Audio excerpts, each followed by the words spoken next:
¿Crees que un solo deseo puede destruir o salvar una vida?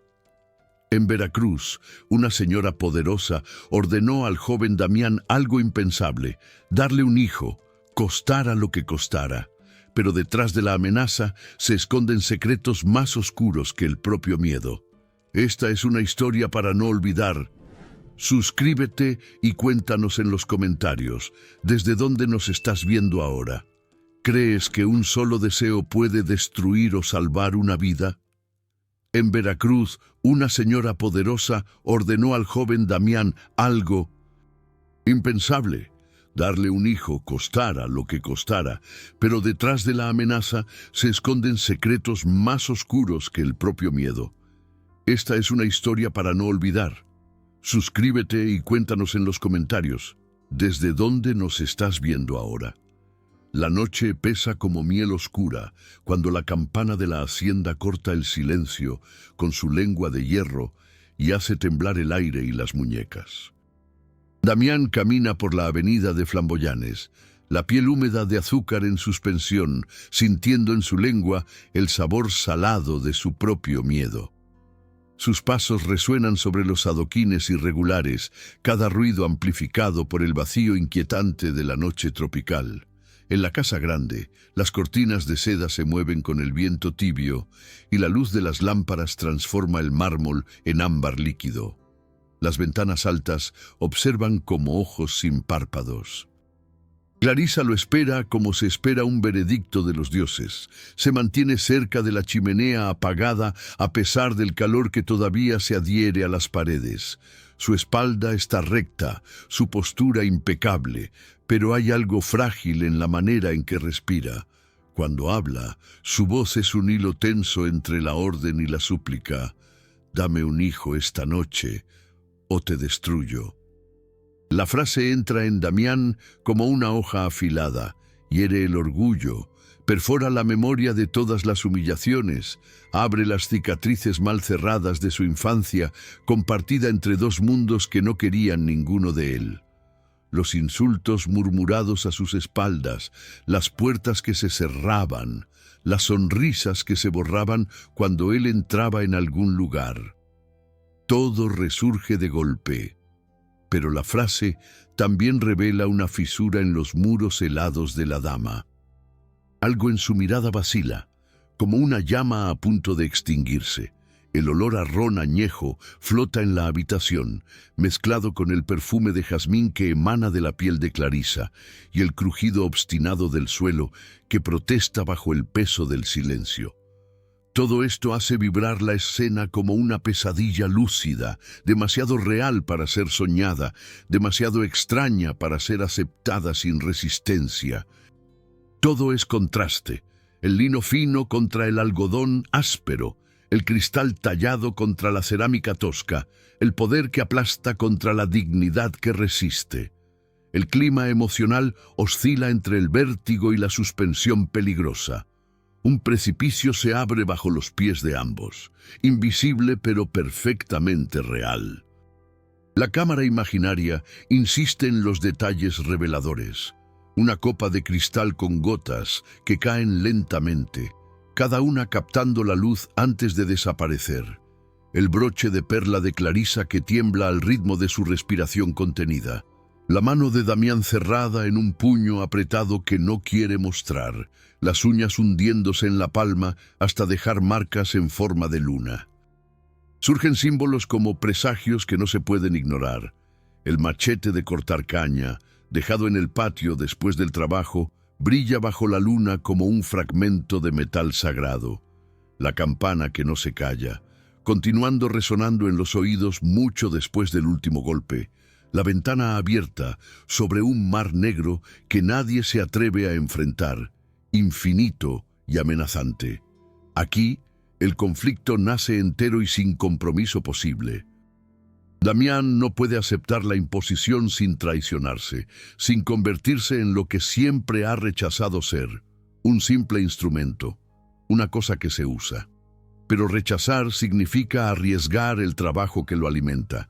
la seguridad que ha tardado años en construir y la vida frágil de quienes dependen de él, que lo miran como se mira un árbol sólido en la tormenta. Clarisa parece ser la villana, la mujer de poder que aplasta sin remordimientos. Pero lleva un pánico antiguo en los ojos, un terror que se remonta quizás a su propio matrimonio arreglado. Algo que la frase misma, tan cruel, apenas logra ocultar. Se mantiene erguida, la espalda rígida, pero sus dedos aprietan la tela de su vestido como si buscara un ancla en un mar embravecido. En el pasillo, un reloj marca los segundos con una precisión implacable.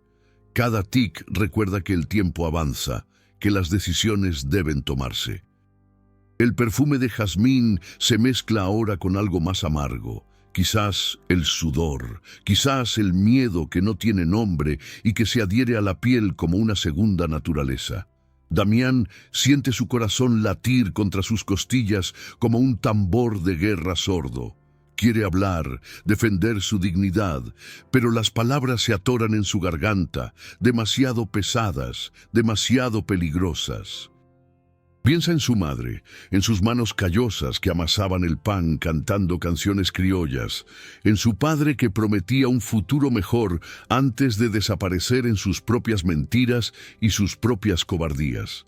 Piensa en los contratos que ha firmado con su mejor letra, en las cuentas que lleva con un cuidado maníaco, en la pequeña dignidad que ha construido palabra tras palabra, número tras número, silencio tras silencio.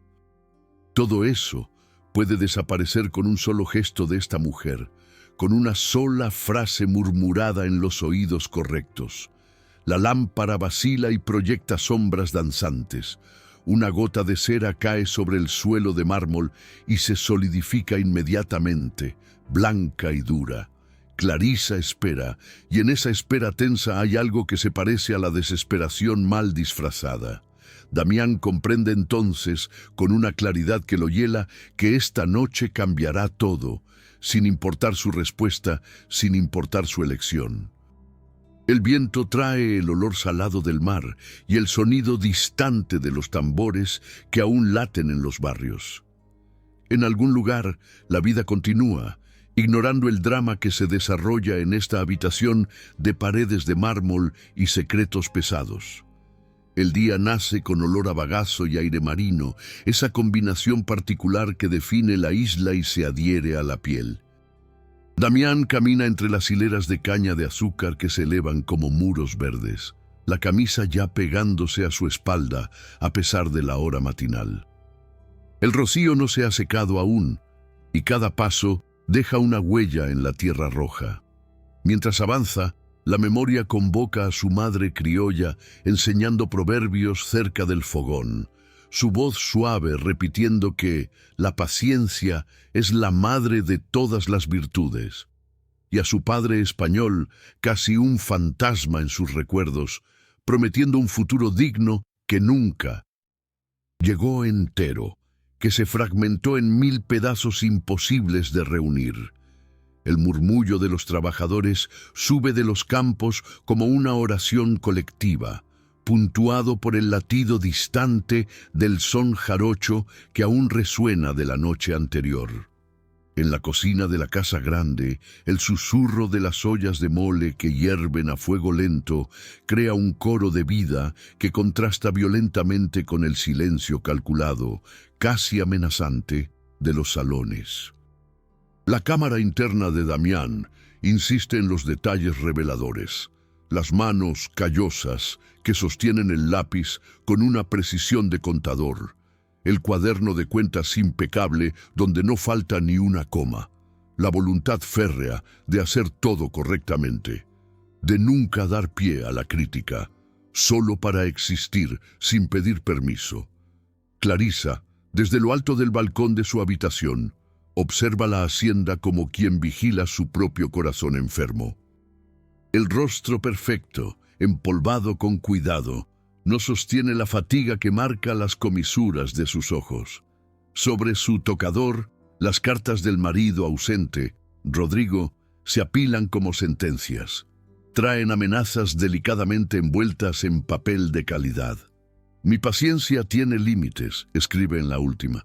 Una mujer que no cumple su deber conyugal no merece su rango. Encontraré en otra parte lo que tú te niegas a darme. El hermano de Clarisa, Guillermo, visita la casa grande como una serpiente perfumada, deslizándose de una habitación a otra con una desenvoltura calculada. Habla de deberes sagrados, de herencia familiar, de nombres que no pueden morir sin descendencia. Sus ojos brillan con una codicia apenas velada cuando mira las tierras que se extienden hasta el horizonte. Ya está calculando cuánto podría ganar si tomara el control, cuántos beneficios podría extraer. En la iglesia del domingo, el padre Luis predica con un fervor particular sobre el orden de los hogares y la alegría de las cunas. Su voz resuena bajo las bóvedas blancas. La palabra pecado fluye del púlpito en gotas de tinta negra, manchando las conciencias. Habla de la mujer estéril como de una maldición, de un signo de desagrado divino.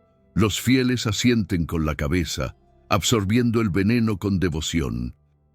Aina, amiga íntima de Damián desde la infancia, percibe la sombra nueva en sus ojos desde que cruza el umbral de la cocina. No dice nada de inmediato, respetando su silencio como se respeta una herida fresca.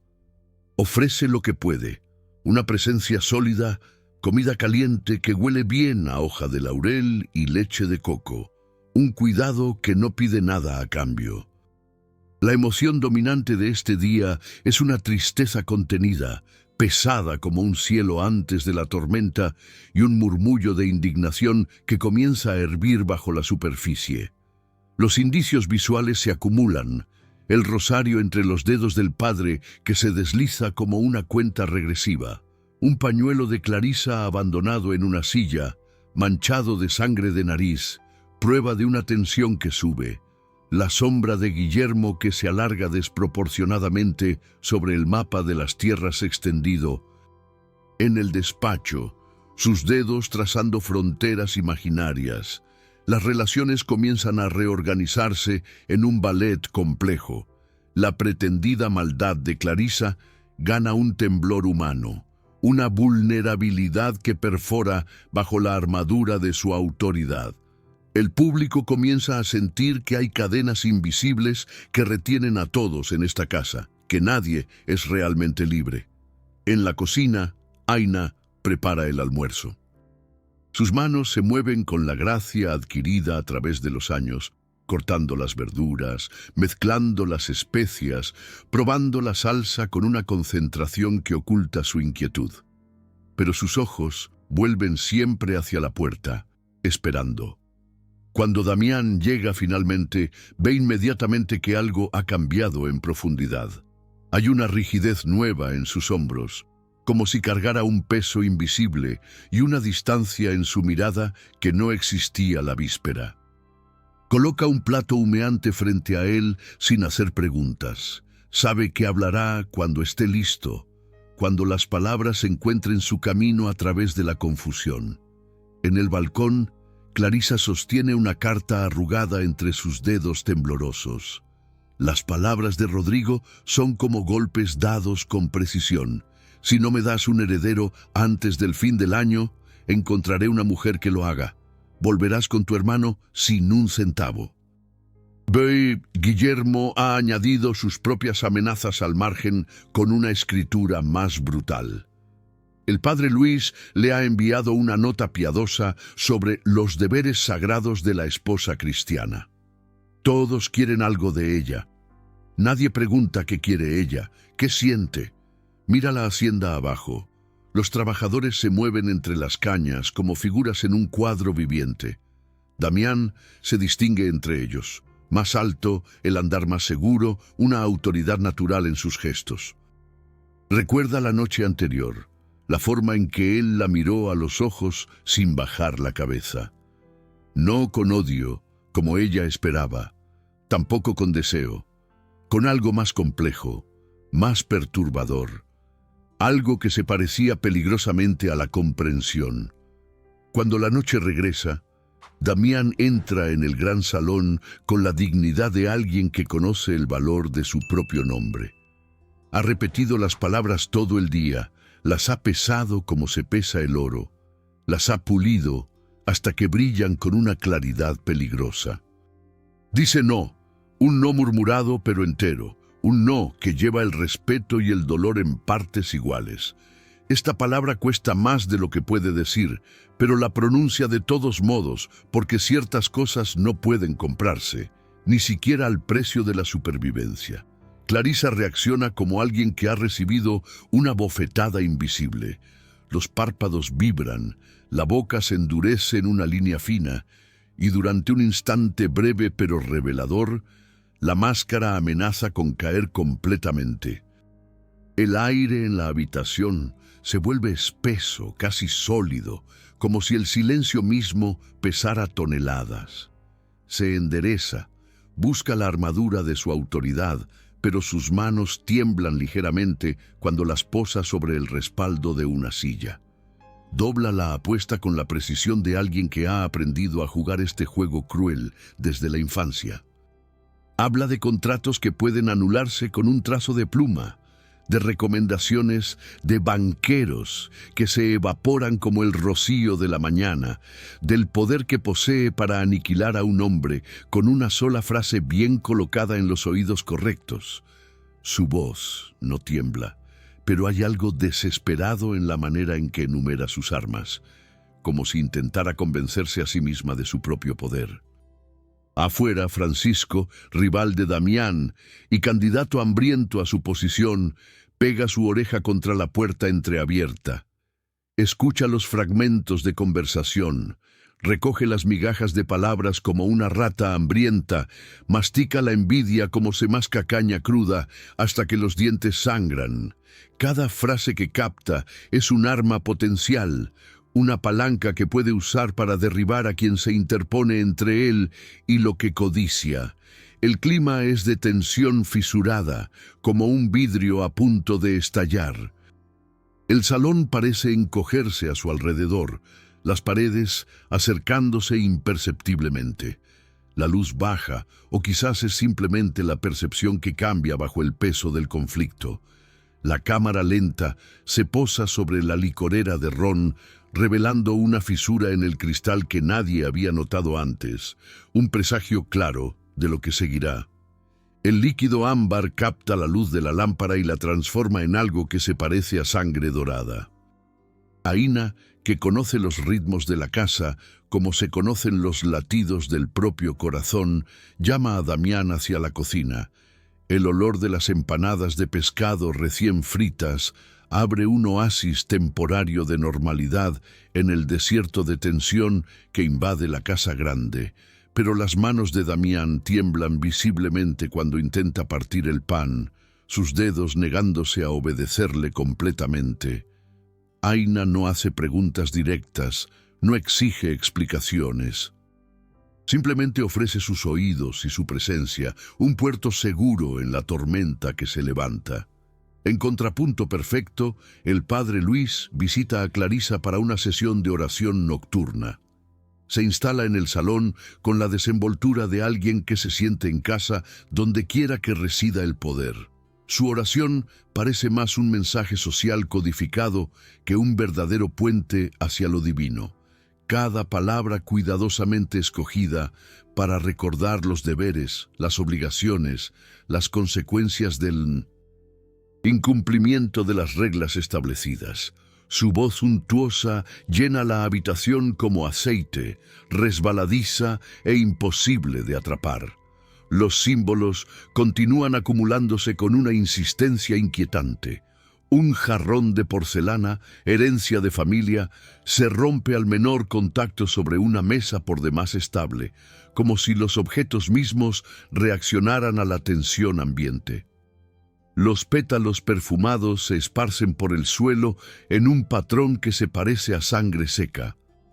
En el despacho, un tintero se vuelca misteriosamente, derramando una mancha indeleble sobre el gran libro de cuentas, oscureciendo cifras que nunca podrán recuperarse.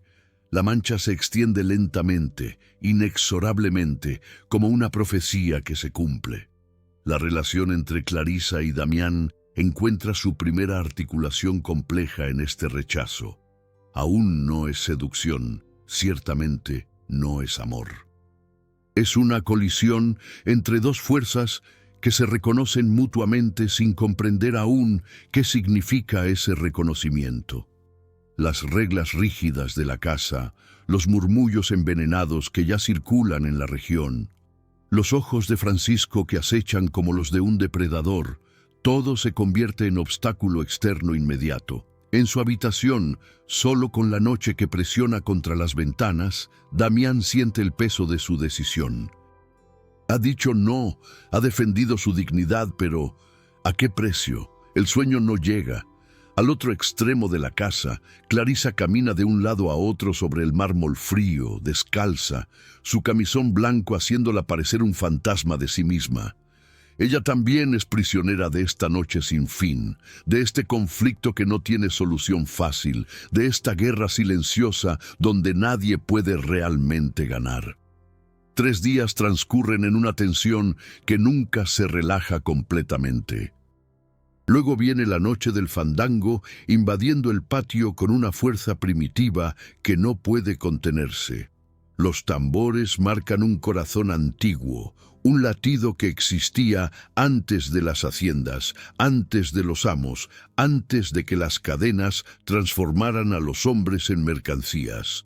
Los cuerpos danzan en círculo, formando una rueda viviente donde el sudor brilla como constelaciones bajas, cada gota reflejando la luz de las antorchas. El aire huele a humo de leña, aguardiente especiado y la libertad temporaria que la noche concede a quienes trabajan bajo el sol implacable del día. Damián observa desde lejos, dividido entre el deseo de entrar en el círculo sagrado y la necesidad de mantener la postura que su trabajo exige. Se mantiene en el límite entre dos mundos, como siempre lo ha hecho, ni completamente afuera ni realmente adentro. Aina lo nota y, sin pedir permiso, lo arrastra hacia el centro con una fuerza alegre que no tolera rechazo. Durante algunos minutos preciosos, respira como alguien que finalmente ha vuelto a casa, sus pies encontrando el ritmo sin esfuerzo consciente, su cuerpo recordando lo que su mente casi había olvidado. Clarissa presencia la escena desde la galería, escondida detrás de las cortinas de encaje que filtran su presencia. Quiere condenar esta manifestación de desorden, cumplir su rol de guardiana de las normas sociales. Pero algo en ella se inclina a pesar de su voluntad, reconociendo en esta música una forma de coraje que no posee, una libertad que nunca le han permitido imaginar. La melodía sube hacia ella, portadora de una invitación que no sabe cómo aceptar. El viento trae el olor de lluvia próxima y la memoria de mar que nunca se borra completamente de esta costa. En el cielo, los relámpagos abren venas de luz plateada, iluminando brevemente los rostros sudorosos de los bailarines. El clima es de suspensión sensual mezclada con un presagio de tormenta.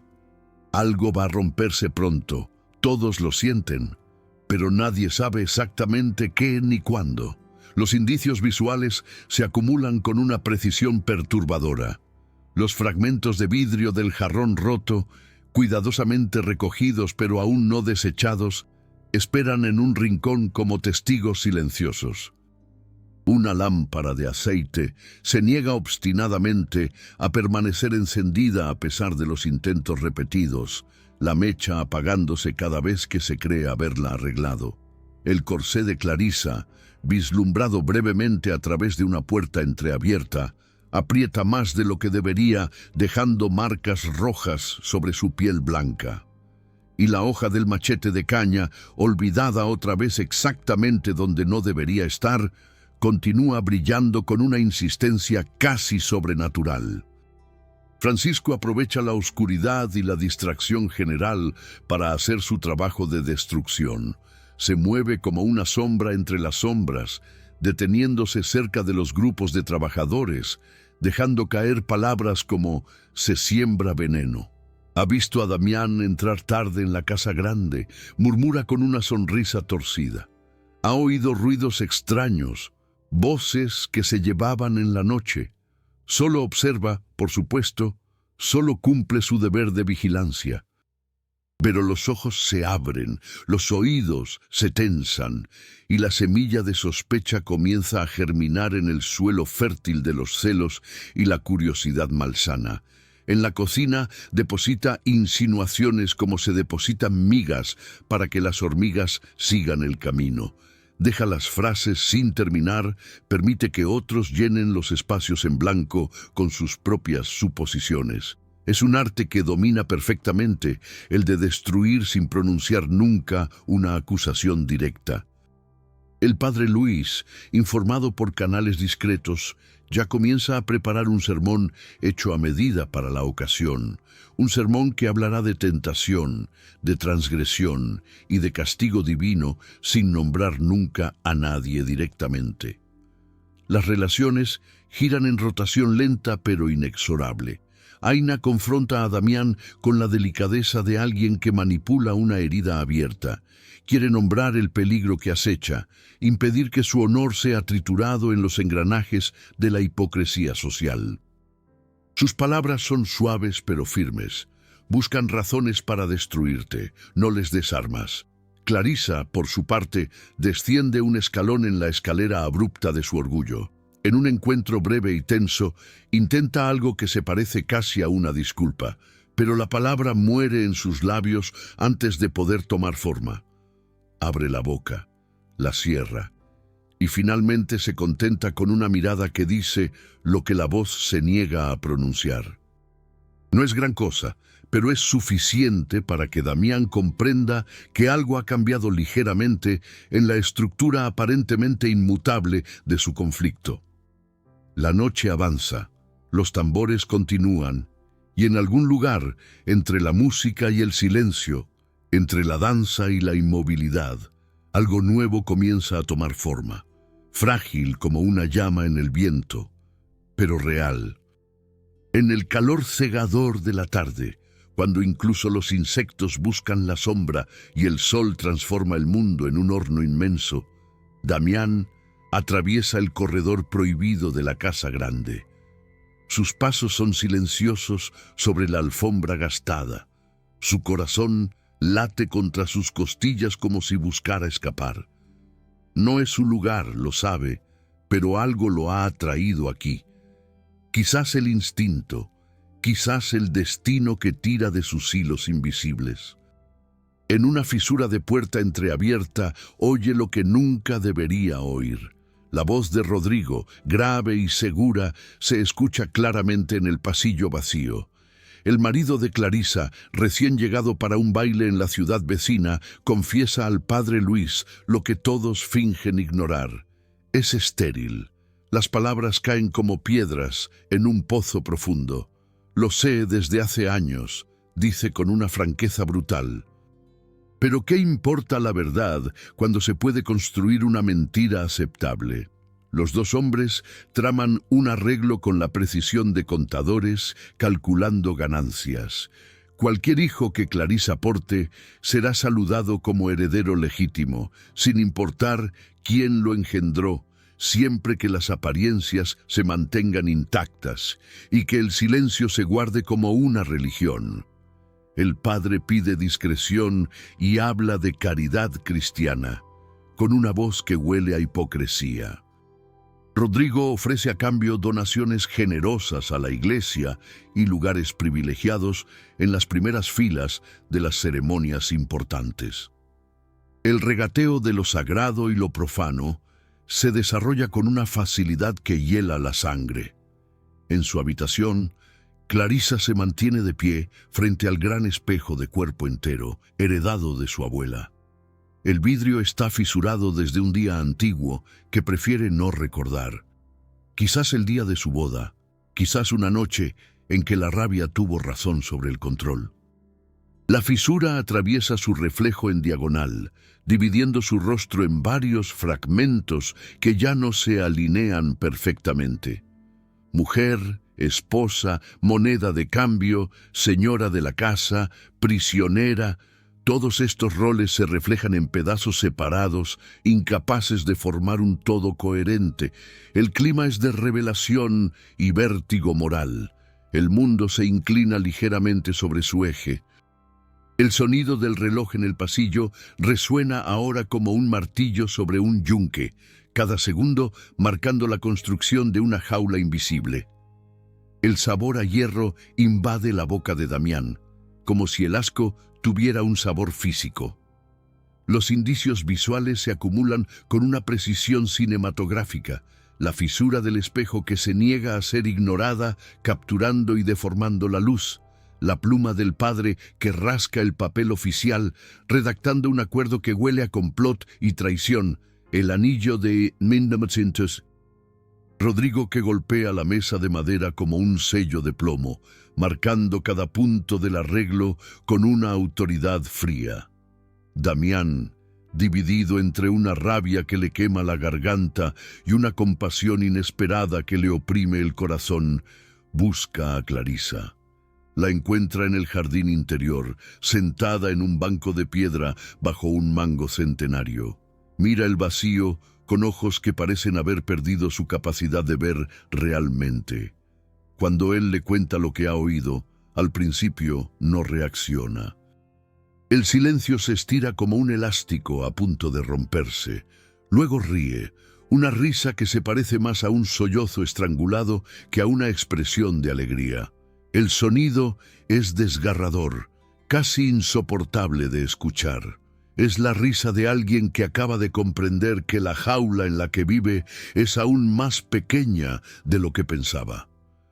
«Negocia mi vientre como se negocia un contrato comercial», dice finalmente, su voz apenas audible. Las palabras tiemblan en el aire caliente.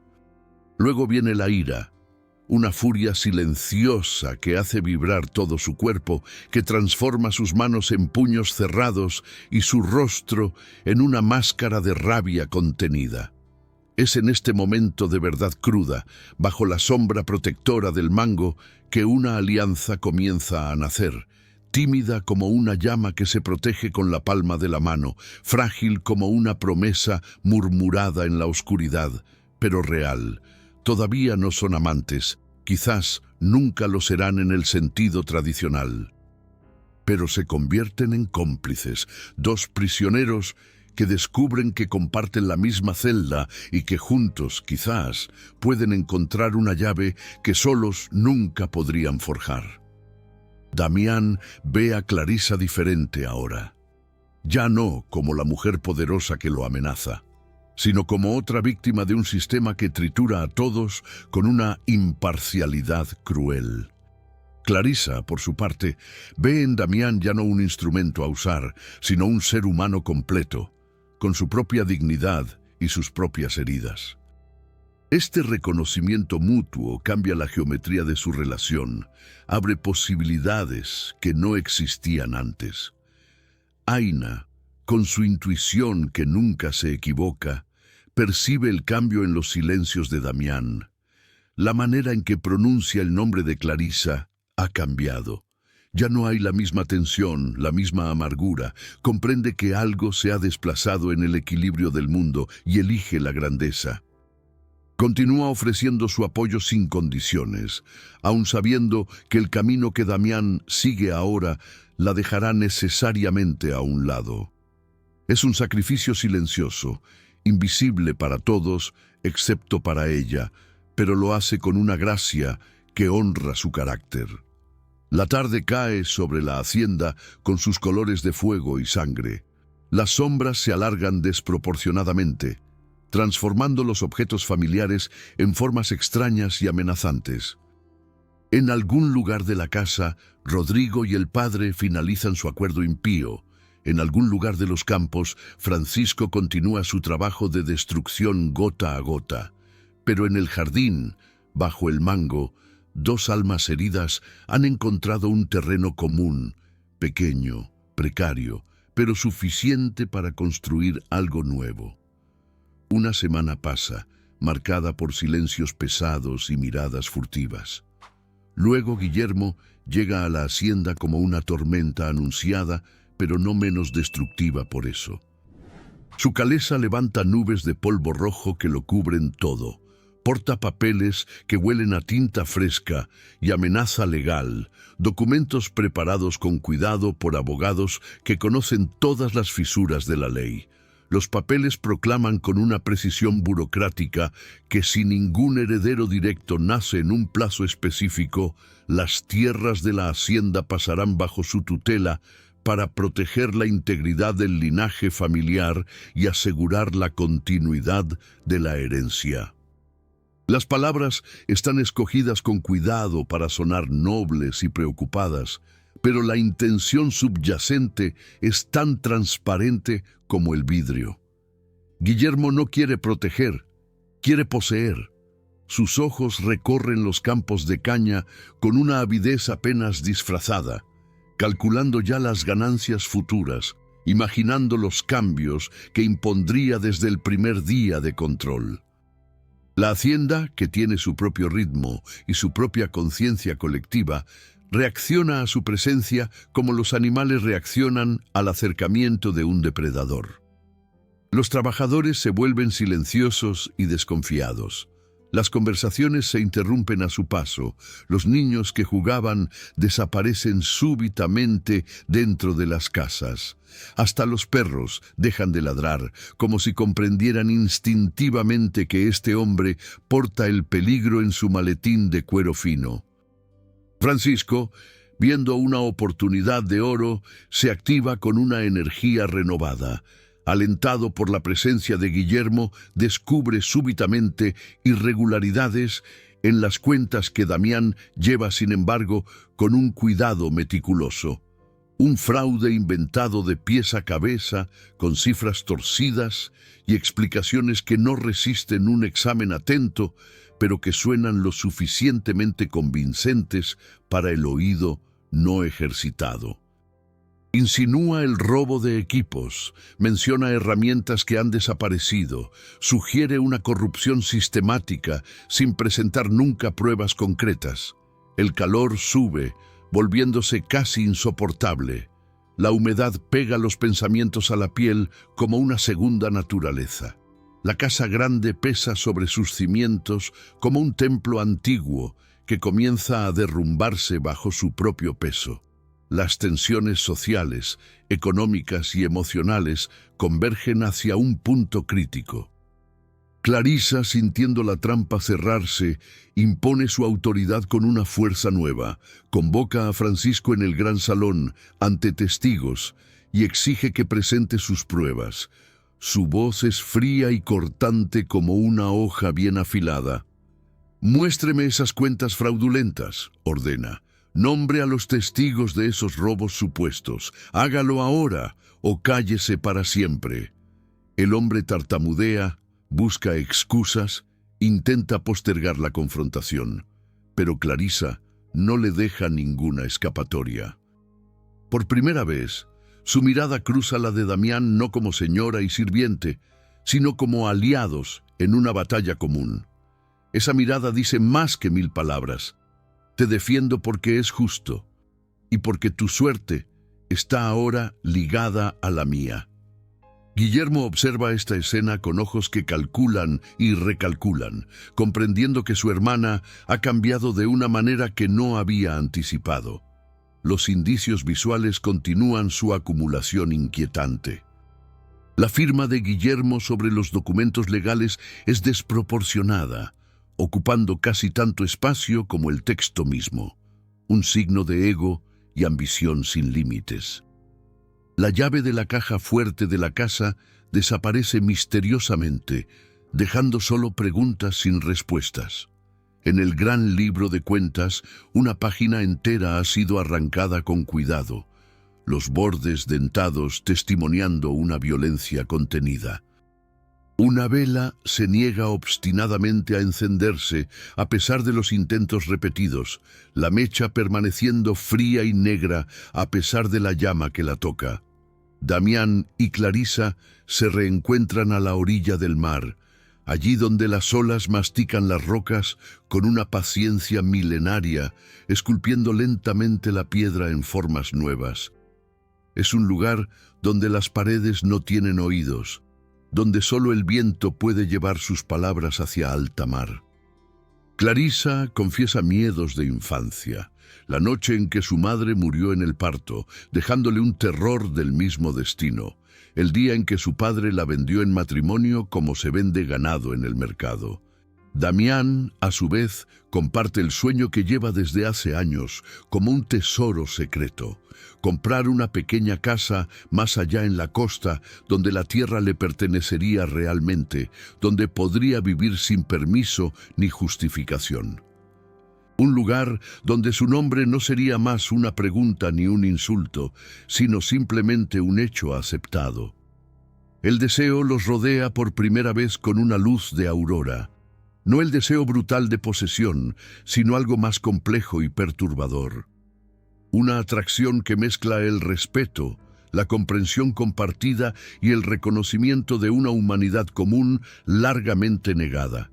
Se mantienen cerca, lo suficiente para sentir el calor del otro, pero retroceden antes de que el contacto se vuelva realidad. No por falta de fuego, sino por exceso de consecuencias. El mundo no está listo para lo que podrían convertirse juntos, y ambos lo saben con una claridad dolorosa. Las relaciones en la casa se estiran hasta casi romperse. Aina interviene para impedir una pelea entre trabajadores, una disputa que comenzó a causa de los rumores que Francisco ha sembrado. Se coloca físicamente entre los hombres enojados, su pequeña estatura portando una autoridad moral que fuerza el respeto. El padre Luis, viendo el orden establecido escapársele como arena entre los dedos, convoca una reunión especial para restaurar la moralidad y la disciplina. Su sermón será una obra maestra de insinuación venenosa y condenación disfrazada de preocupación pastoral. La noche llega con olor a tormenta y queroseno que flota en el aire como una amenaza materializada. La atmósfera crepita de electricidad estática. Luego, súbitamente, sin advertencia previa, el almacén de bagazo lanza una lengua de fuego que lame el cielo con una voracidad aterradora. Las llamas naranjas y rojas danzan como demonios liberados, transformando la noche en día pesadillesco. Los gritos estallan por todas partes, perforando el rugido del fuego. Siluetas corren en todas direcciones, algunas hacia el incendio para combatir, otras alejándose por instinto de supervivencia. Los cubos se pasan de mano en mano con una urgencia desesperada. La campana suena una y otra vez, su tañido metálico pareciéndose al grito de un animal herido de muerte. Francisco aparece entre las sombras danzantes con la mala sonrisa de alguien que acaba de lograr su golpe. La luz del fuego revela su expresión. Satisfacción mezclada con algo más oscuro. Quería pruebas de la incompetencia de Damián. Ha obtenido el caos, y eso parece satisfacerlo casi tanto. Es Aina quien ve a la niña atrapada. En medio del pánico general, distingue a la criatura que se ha refugiado cerca del almacén en llamas, paralizada por el miedo y el humo. Sin un segundo de vacilación, Aina se sumerge en el humo negro y espeso que lo devora todo. Los segundos se estiran como horas. Luego reaparece, la niña apretada contra su pecho, sus propios brazos quemados y cubiertos de ampollas rojas y brillantes. Pero está viva, y la niña también. Damián toma el mando con una autoridad que parece surgir de ninguna parte y de todas partes a la vez. Orquesta los esfuerzos de lucha contra el incendio como un director de orquesta. Cada gesto preciso, cada orden clara e inmediatamente comprendida. Su voz se eleva por encima del caos, ofreciendo un punto de anclaje en la tormenta. Clarisa surge de la casa grande sin sus joyas habituales, sin su elegancia calculada. Lleva un vestido simple, su cabello suelto cae sobre sus hombros y por primera vez desde que alguien pueda recordar, se parece a una mujer ordinaria más que a una estatua de porcelana. No se queda en el balcón a observar. Desciende y toma su lugar en las filas de cubos, sus manos blancas y delicadas, ensuciándose al contacto con el metal y el agua fangosa. La sangre parece haberle cambiado de temperatura, corriendo ahora más caliente y más rápido en sus venas. Cuando el fuego comienza finalmente a doblarse ante la determinación colectiva, el padre Luis llega a la escena. No ha participado en la lucha, no ha tomado riesgos para ayudar, pero ahora que el peligro ha pasado, señala con su dedo acusador. El desorden tiene un nombre, proclama. Cuando se descuidan las leyes de Dios y las reglas de la sociedad, el castigo viene en forma de fuego purificador. En la luz gris del alba, un viejo trabajador se acerca a Damián, vacilante. «Vi a Francisco cerca del almacén antes del fuego», murmura. «Llevaba un bidón. No estoy seguro, pero...» Damián pone una mano sobre su hombro. «Guarde esa información. Llegará el momento de hablar». El clima es apocalíptico y purificador. Las llamas han revelado más de lo que han devorado. Los indicios visuales golpean con una potencia simbólica. Chispas que suben hacia el cielo como constelaciones caídas al revés. El rosario del Padre que brilla a la luz de las brasas, pareciendo casi burlarse de la oración. La piel de Aina, rápidamente ungida con pomadas verdes y pardas que huelen a tierra y curación, el guante de encaje de Clarisa, perdido en el barro y el caos, símbolo perfecto de la transformación que acaba de sufrir. Las relaciones se reconfiguran completamente bajo el calor de la hoguera. Damián hace una elección pública e irrevocable. Defiende a Clarisa no como su señora o su patrona, sino como su aliada igual. Su voz es firme cuando habla contra las insinuaciones del padre. Clarisa protege a Damián con su propia reputación ahora frágil, enfrentando la mirada del sacerdote sin bajar los ojos. Y Aina, con sus brazos vendados, es elevada públicamente al estatus de hermana de destino, reconocida como quien define lo que realmente significa el coraje. El pueblo de la hacienda observa todo esto y guarda lo que ve en su memoria colectiva. Los niños recordarán esta noche, los viejos contarán la historia hasta que se vuelva leyenda. Algo importante ha sucedido aquí, algo que no puede deshacerse u olvidarse. Las máscaras han caído y lo que queda es más verdadero y más peligroso que todo lo que existía antes. La élite se reúne en la ciudad, en el gran salón adornado donde las arañas de cristal cuelgan como estalactitas congeladas y las luces de gas crean sombras que danzan sobre las paredes recubiertas de papel tapiz importado de Francia. El aire huele a talco fino e hipocresía perfumada, una combinación que da náuseas a quien aún tenga un resto de conciencia. Los hombres en traje oscuro y las mujeres en vestidos de crinolina se desplazan con una gracia calculada. Rodrigo ha preparado su discurso con el cuidado de un actor ensayando una pieza trágica. Hablará de orden y honor, de la necesidad de mantener las estructuras que siempre han sostenido su mundo privilegiado. Guillermo porta sus contratos en un maletín de cuero fino. El padre Luis ha compuesto varias homilías que cantan como hojas bien afiladas. Clarisa entra en el salón con Damián caminando un paso detrás de ella, pero algo en su posicionamiento ha cambiado. Ya no es simplemente su sirviente, es su pilar, su apoyo, alguien sin el cual podría derrumbarse. Todo el salón nota esta diferencia. Francisco circula entre los invitados como un perro de caza que ha olfateado la sangre. Murmura en los oídos, deja caer sugerencias venenosas. Sus ojos brillan con una anticipación enfermiza. Cuando la acusación es finalmente lanzada, adulterio, improbidad moral, deshonra de la casa, Clarisa no retrocede ni un milímetro. Al contrario, avanza un paso, sus tacones chasqueando sobre el mármol pulido como golpes de martillo. Su voz no tiembla. Rompe el barniz social con una verdad impensable, una verdad tan cruda que hace retroceder hasta a los más osados. Habla de la esterilidad de Rodrigo, un secreto que todos conocían, pero que nadie se atrevía a nombrar. Revela el plan bendecido por el padre Luis, el arreglo comercial disfrazado de caridad cristiana. Exhibe los papeles que Guillermo creía ocultos, los contratos que intentaban comprar su destino y el de todos los que viven en sus tierras. Su voz sube, no en histeria, sino en poder controlado. Rodrigo se levanta, el rostro pasando del rojo de la ira al blanco de la derrota.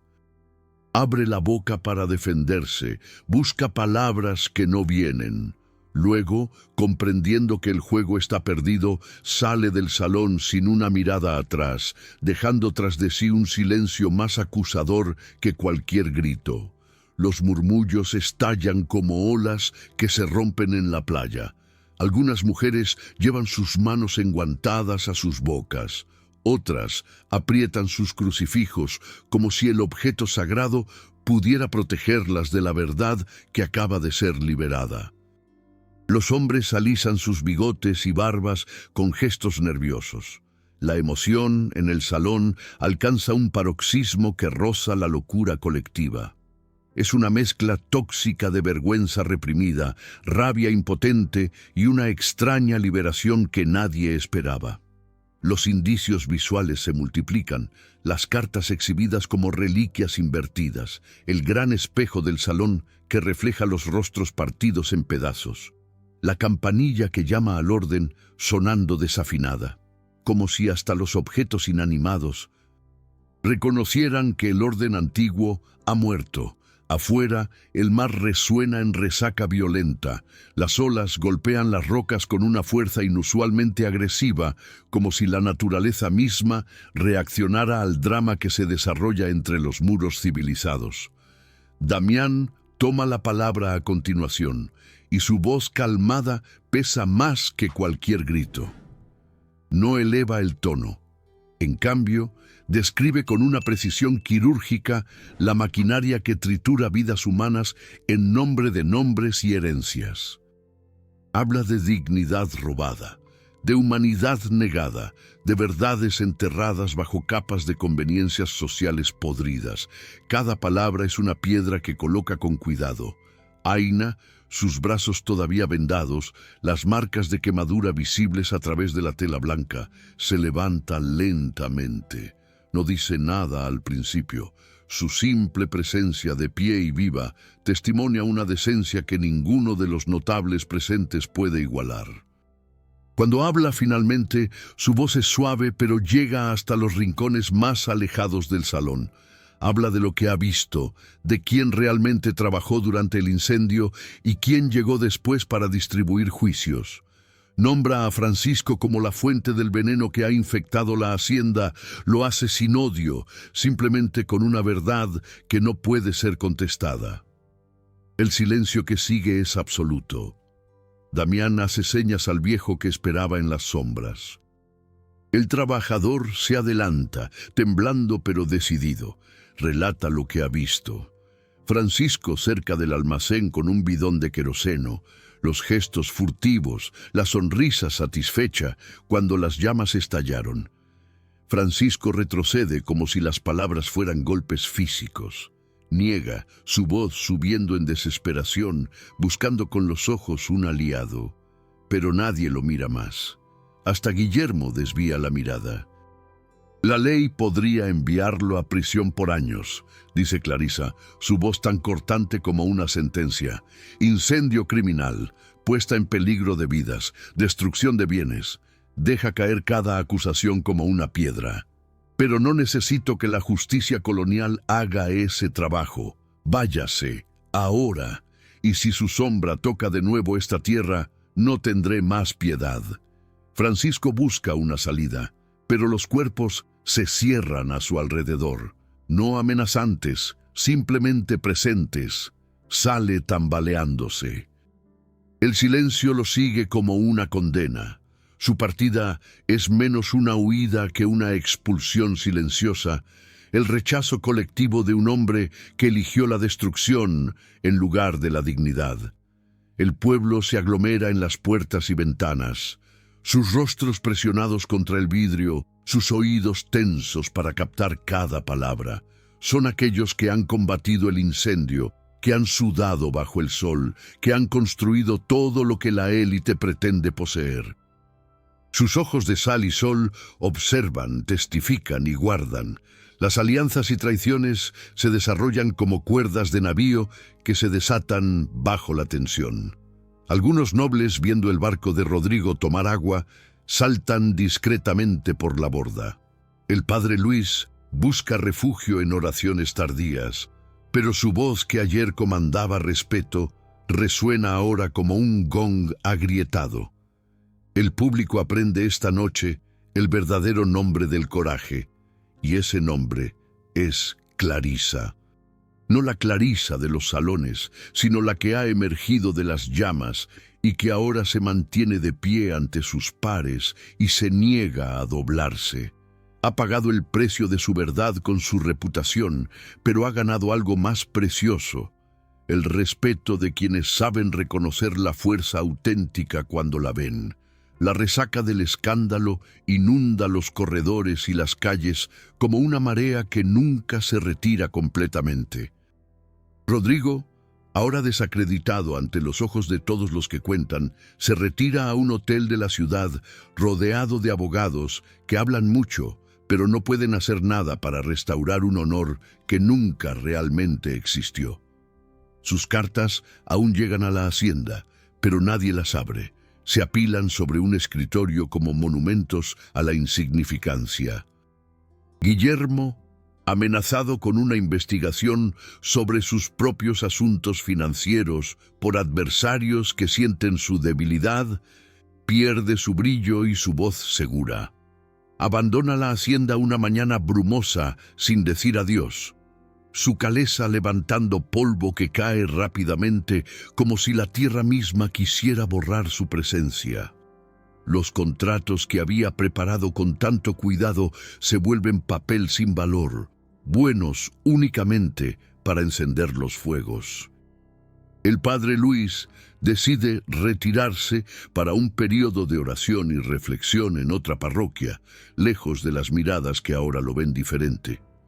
Su partida se anuncia como una elección espiritual, pero todos comprenden la verdad. Huye antes de que se hagan más preguntas sobre sus propios arreglos con los poderosos. Un nuevo sacerdote llega, más joven, que habla de justicia con una sinceridad que desarma. La hacienda respira como alguien que acaba de subir del fondo del mar, los pulmones ardiendo pero llenos de aire fresco. Hay una ligereza nueva en los movimientos de los trabajadores, como si cadenas invisibles hubieran sido rotas. Las conversaciones se reanudan sin los murmullos envenenados. Las risas vuelven sin el miedo de que sean interpretadas como insolencia. Clarisa camina entre las hileras de caña de azúcar, vestida con un traje simple que le permite moverse sin restricción. Su cabello está atado con una cinta ordinaria en lugar de horquillas de plata. Hay algo nuevo en la manera en que es mirada. Ya no con devoción ciega, sino con un reconocimiento que vale 1000 veces más. Las mujeres que trabajan en las cocinas la saludan ahora con sonrisas auténticas. Los niños ya no huyen cuando se acerca. Damián siente su cuerpo reclamar finalmente el descanso que no ha tomado durante la batalla. Sus manos tiemblan ligeramente cuando sostiene su taza de café por la mañana. una fatiga profunda que viene del alma tanto como de los músculos. Pero es una buena fatiga, la que sigue a una batalla justa en lugar de una derrota vergonzosa. Aina, sus heridas sanando lenta pero seguramente, llena la cocina de aromas que hablan de renacimiento, pan fresco que leuda, guisos especiados que hierven a fuego lento, pasteles dulces para los niños. Sus cicatrices serán permanentes, marcas sobre su piel morena que siempre testimoniarán aquella noche, pero las lleva sin vergüenza, casi con orgullo. Las risitas tímidas vuelven progresivamente, como pájaros que regresan después de una tormenta. El clima general es de alivio tenso y recomenzar prudente. Los indicios visuales reflejan esta transición, cartas desgarradas, pero un fragmento guardado como memento de lo que nunca debe volver. El anillo que Clarissa siempre llevaba en el dedo ahora guardado en una caja, no por rechazo, sino por elección consciente de no ser más definida por ese símbolo. Las manos de Damián, por primera vez en años, abiertas y vacías, sin estar cerradas en puños defensivos o apretadas por la ansiedad. Las relaciones ganan contornos de verdad sin ornamentos. Clarissa expresa su gratitud a Aina, no solo con palabras, sino con gestos concretos. Le confía la coordinación completa de la cocina y la casa, con un salario justo y una autoridad reconocida por todos. Ya no hay órdenes dadas desde arriba, sino discusiones entre mujeres que se respetan. Una tarde, Damián y Clarissa se reencuentran frente al mar, que late incansablemente contra las rocas. Hablan sin hacer promesas fáciles o irreales. Evocan la posibilidad de construir una casa más pequeña en un terreno que les pertenecería realmente, de abrir una escuela para los niños de la hacienda que aprenderían a leer y contar. Hablan también de su miedo, porque el mundo no cambia en un solo día y las viejas estructuras resisten a la muerte con una tenacidad sorprendente. La conversación es honesta, de una manera que habría sido imposible algunas semanas antes. No saben exactamente qué son el uno para el otro. Amantes, aliados, amigos, algo que aún no tiene nombre en el vocabulario disponible. Pero saben que han atravesado el fuego juntos y han salido transformados, que su vínculo está forjado en algo más resistente que el acero. Por la noche, cuando los tambores del fandango resuenan nuevamente en los barrios, Clarissa desciende de la casa grande y, por primera vez, entra en el círculo. No como señora observando a sus súbditos, sino como una mujer uniéndose a una comunidad. Los pasos son torpes al principio, pero las manos se tienden para guiarla, las sonrisas la alientan. Damián danza a su lado, sus hombros tocándose a veces al ritmo de la música ancestral. Los meses pasan como navíos en el horizonte, visibles, mensurables, pero portando siempre el misterio de lo que transportan en sus bodegas. La tierra, removida con cuidado, recibe nuevas plantaciones de caña, pero también otros cultivos, vegetales, frutas, una diversidad que habla de futuro en lugar de simple supervivencia. La contabilidad incluye ahora salarios verdaderos en lugar de favores paternalistas. Cada trabajador sabe exactamente qué gana y por qué. La iglesia tiene un nuevo rostro. El joven sacerdote habla de justicia sin levantar el dedo en acusación, de perdón sin exigir primero la sumisión. Los bancos se llenan nuevamente, pero esta vez la gente viene por elección en lugar de obligación social. En el patio, el fandango ya no resuena como un desafío o una transgresión, sino como una celebración que pertenece a todos. La música atraviesa las barreras invisibles que antes dividían la hacienda en territorios enemigos. La cocina de Aina guarda un secreto precioso, una nota deslizada en el tarro de especias, escrita de su mano cuidadosa sobre papel fino. El amor no es posesión, es plantación. Estas palabras resumen una sabiduría ganada a través del dolor y el sacrificio. Ha plantado su amor por Damián de una manera diferente, renunciando a lo que no podía tener pero protegiendo lo que realmente importaba: su felicidad, su dignidad, su libertad. Damián y Clarisa caminan bajo la lluvia fina de una tarde tropical, esa llovizna que refresca sin empapar. Sus hombros se tocan naturalmente ahora, un contacto que ya no pide justificación o excusa. El mundo parece, por un instante suspendido, poder caber en ese espacio estrecho entre sus cuerpos que respiran al mismo ritmo. La cuestión de un hijo permanece abierta, ni resuelta ni urgente. Quizás un hijo o una hija nacerá de su unión, quizás no.